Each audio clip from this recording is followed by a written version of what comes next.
Alright guys, so since our battery's dead, we're just taking the whole window regulator out, and it's pretty easy actually.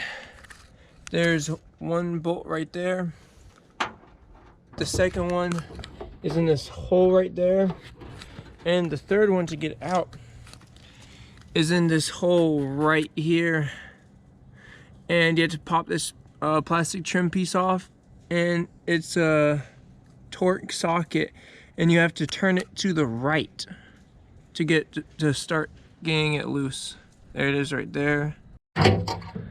So right now we are going on the back side of this lip with a flathead screwdriver right here and pushing it underneath and trying to lift up slowly, going in and just sliding it down. And it is kind of tricky, but this is if you want to save the piece that you're taking off. A real thin blade screwdriver. Very thin. Thin.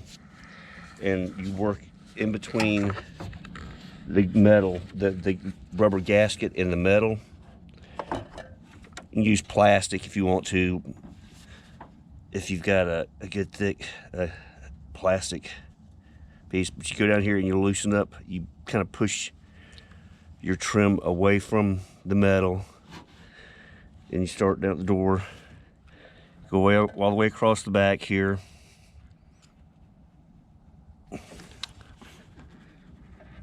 Okay, so you get away, then you go all the way down to the end here.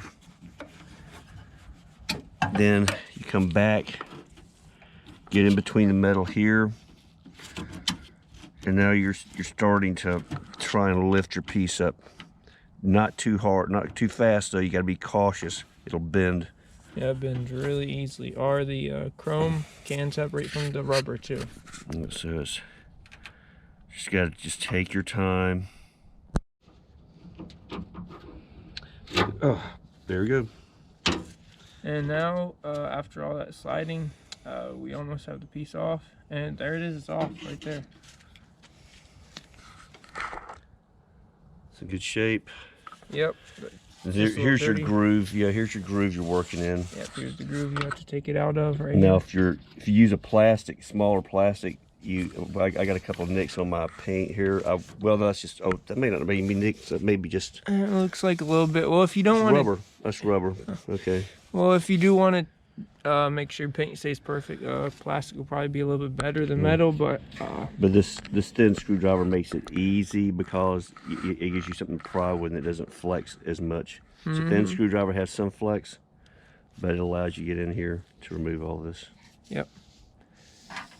And as you see, back side is perfect, and you can just put it back on and reuse it, put it on another car, whatever. You could wrap it, whatever you want to do, paint it if you want a different color. Cool. All right, guys. If you have any comments, put them down below in the video, and I will try and answer them. And just like the video so we can keep making more of them. Thanks.